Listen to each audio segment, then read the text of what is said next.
Never act before you think. Think का मतलब सोचना होता है, बिफोर का मतलब पहले होता है, और एक्ट का जो मतलब होता है कार्य करना होता है, और नेवर मतलब कभी नहीं। ठीक है, तो कभी नहीं क्या करो, कार्य करो, बिफोर पहले, यू थिंक सोचने से पहले। ठीक है, तो कोई भी काम सोचने से पहले मत करो। हेलो गाइज, आज के वीडियो में हम लोग एक कहानी के माध्यम से अंग्रेजी को एकदम जीरो से सीखेंगे। तो चलिए वीडियो को शुरू करते हैं, वीडियो के अंत तक बने रहिएगा।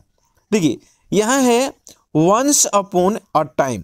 ठीक है, टाइम मतलब समय होता है, अपन पहले यानी कि वंस मतलब होता है एक बार। ठीक है, तो एक बार की क्या है बात है, यह एक बार की समय है। तो वंस अपॉन अ टाइम यह एक फ्रेज है, इसका मतलब होता है एक बार की बात है। ठीक है, a farmer had a goose that laid one golden egg every day. अब देखिए यहाँ पर फार्मर मतलब होता है किसान। ठीक है, और गूज मतलब होता है हंस, और दैट का मतलब वह भी होता है जो भी होता है। ठीक है, और लेड, लेड मतलब होता है देना या अंडा देना होता है। वन एक गोल्डन सोने का, एग अंडा, एवरी प्रत्येक, डे मतलब दिन। ठीक है, तो ए फार्मर हैड अ गूज। अब हैड का मतलब के पास में होता है, जो था के मीनिंग देता है, पास्ट फॉर्म हो है। ठीक है, एक किसान के पास, ठीक है, था, क्या था, एक हंस, गुज था। ठीक है, तो ए फार्मर हैड अ गुज दैट जो लेड दिया करता था, देता था, वन एक गोल्डन एग एवरी डे। अब एवरी डे मतलब होता है प्रत्येक दिन, और गोल्डन मतलब सोने का।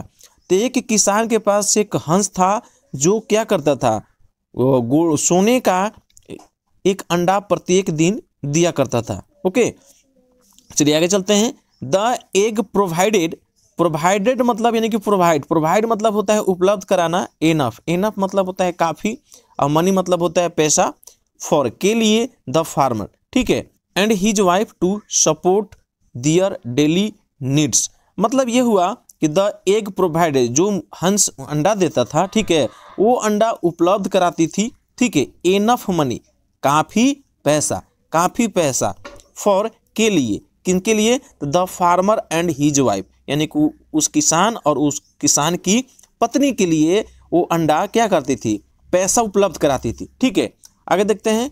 टू सपोर्ट, सपोर्ट का मतलब होता है सहायता करना। ठीक है, सहायता करना, दियर डेली नीड्स, वो जो पैसा था उस किसान और उसकी पत्नी का क्या करता था, सपोर्ट करती, सहायता करती थी, दियर डेली नीड्स, यानी कि उनकी दैनिक आवश्यकता जो होती थी, रोज का जो आवश्यकता होती थी, उस अंडे से उनको क्या मिलता था, सपोर्ट मिलता था, सहायता मिलता था। The farmer and his wife continue to be happy for a long time.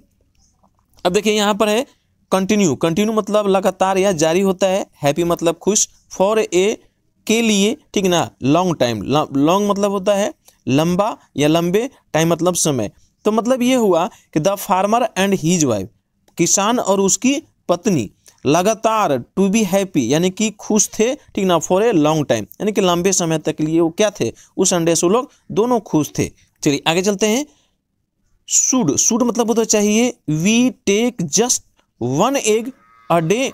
तो टेक मतलब लेना होता है, जस्ट मतलब सिर्फ, और वन मतलब एक, एग मतलब अंडा, ए डे यानी कि एक दिन। ठीक है, तो यहाँ पर जो बोला जा रहा है कि शुड, शुड चाहिए का सेंस देता है, तो should we take just one egg a day, मतलब ये हुआ कि ये बोला जा रहा है, किसान बोलता है कि क्या हम लोगों को दिन में सिर्फ एक ही अंडा चाहिए।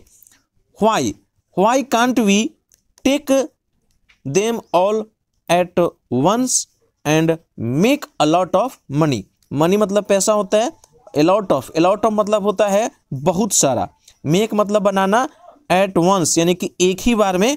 ओके, और देखते हैं, तो यहाँ पे ये बोला जा रहा है why can't we take them all at once and make a lot of money. मतलब किसान बोलता है कि हम लोग ऐसा क्यों नहीं करते हैं कि सारा का सारा, ठीक है, टेक ऑल देम यानी कि अंडों की बात की जा रही है, टेक ऑल देम, ठीक है, सभी अंडा एक ही बार में निकाल लेते हैं। ठीक है, and make a lot of money, और बहुत सारा क्या कर लेते हैं, उसको पैसा बना लेते हैं। The farmer told his wife his idea. ठीक है, तो आइडिया मतलब होता है विचार, और टोल्ड मतलब टेल मतलब बोलना होता है, और टेल का V2 फॉर्म पास्ट का सेंस है, इससे क्या हो जाएगा, बोला। तो the farmer told his wife his idea. Okay, तो उसके मन में ये जो विचार आया था, वो विचार अपनी पत्नी से क्या करता है, हिज वाइफ से, मतलब अपनी पत्नी से क्या करता है, वो बोलता है अपना विचार को जो दिमाग में उसके आता है। एंड सी फुलिश एग्रीड, और फुलिश देखिए यहाँ, फुलिश का मतलब होता है मूर्ख, अब एग्री मतलब होता है सहमत होना, ठीक है। तो ये जब विचार रखा हो, तो एंड सी फुलिश एग्रीड, और उसकी पत्नी भी मूर्ख क्या की, इस बात से सहमत हो गई। ही किल्ड द गुज and cut it's stomach open. अब यहाँ पर देखिएगा गाइस, ही किल्ड, ही मतलब होता है वह, किल्ड, किल्ड मतलब होता है जान से मारना, ठीक है। किल मतलब जान से मारना होता है, जो कि ईडी लगा हुआ पास्ट फॉर्म है, इसलिए था थी का ये सेंस देगा, ठीक है। तो ही किल्ड, जान से मार दिया, वह जो किसान जो है जान से मार दिया, किसको मार दिया, द गुज यानी कि हंस को, एंड और कट, कट मतलब होता है काटना, ठीक है ना। तो जान से मारा और क्या कर दिया, काट दिया। इट्स स्टोमच माने कि उसकी हंस का जो है उसका पेट को क्या कर दिया, काट दिया। ओपन, और स्टोमच को काट करके और उसका स्टोमच को क्या किया, ओपन किया यानी कि खोला। होपिंग, होपिंग मतलब होता है, होप मतलब होता है उम्मीद, ठीक है। तो होपिंग लगा हुआ है, ठीक है। तो होपिंग यानी कि इस उम्मीद में, टू फाइंड यानी कि पाने की उम्मीद में, ठीक है। ऑल इट्स गोल्डन एग यानी कि उसका इट्स, जो हंस का जितने भी था गोल्डन एग्स, उसको पाने के लिए क्या कर दिया, उसका पेट को खोल दिया, ठीक है। बट लेकिन, बट मतलब लेकिन, एज ही जैसे, एज मतलब होता है जैसे, तो बट एज ही जैसे ही वह ओपेंड यानी कि खोला, द स्टोमच कौन चीज को, पेट को, ठीक है। ओपेंड द स्टोमच, पेट को खोला। ही ओनली यानी कि वह जो है ओनली, केवल, फाउंड यानी कि पाया, ठीक है, पाया, गट्स एंड ब्लड। तो पेट खोला तो क्या पाया वो, यानी कि आंते एंड ब्लड, और खून का। तो जैसे ही पेट को खोला, वह बहुत सारी क्या पाता है कि खून था और पेट में उसका आंते थी, ठीक है। चलिए आगे चलते हैं। द फार्मर क्विकली यानी कि फार्मर किसान, किसान जो है क्विकली तेजी से, रियलाइज्ड, ठीक है, रियलाइज किया, रियलाइज मतलब क्या होता है, महसूस करना, ठीक है। तो जैसे ही ये सब खून और आंते देखा, तो द फार्मर क्विक रियलाइज, जल्दी से ये महसूस कर लिया वो, हिज फुलिश यानी कि अपनी मूर्खतापूर्ण पर, मिस्टेक यानी कि जो गलती किया था वो, ठीक है। तो वो जो गलती किया था वो मूर्खतापूर्ण, उसको पर वो उसको मतलब रियलाइज हो गया कि उसने क्या गलती की। एंड प्रोसीड, प्रोसीड मतलब होता है आगे बढ़ना, ठीक है। तो and proceed to cry over his lost resources, ठीक है। रिसोर्स मतलब होता है स्रोत, ठीक है, स्रोत, और लॉस्ट मतलब होता है खो देना, ओवर मतलब पर, और क्राई मतलब रोना, ठीक है। तो जब ये उसको लगा कि उसने गलती कर दी मूर्खतापूर्ण, ठीक है, and proceed to cry over his lost resource, और अपने स्रोत जो खो दिया था वो, उसको ऊपर क्या करने लगा, वो रोना शुरू कर दिया, रोने लगा। As the days went on, as यानी कि जैसे जैसे, ठीक है, डेज वेंट ऑन यानी कि बीतते गए, ठीक है, बीतते गए।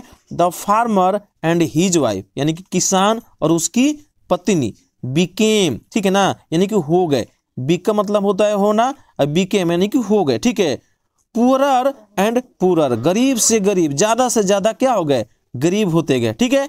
बिकॉज क्योंकि, ऑफ दियर फुलिशनेस यानी कि अपनी मूर्खता के कारण, ठीक है, अपनी मूर्खता के कारण वो लोग क्या कर दिए, गरीब से गरीब होते गए। जो कि यहाँ पर जो है कि वो लोग का पर डे एक हंस जो है कि सोने का अंडा देता था, बट ज्यादा लालच के चलते उसने क्या कर दिया, हंस को मार दिया, ठीक है। तो आई होप कि इस कहानी के माध्यम से आपको अंग्रेजी सीखने को मिला हो। इसी तरह से और वीडियो देखने के लिए प्लीज़ आप हमारे यूट्यूब चैनल को सब्सक्राइब करें, और अगर ये वीडियो अच्छा लगा हो तो अपने दोस्तों के बीच शेयर करें और वीडियो को लाइक जरूर करें, ठीक है गाइस। मिलते हैं नेक्स्ट वीडियो में, तब तक के लिए थैंक्स।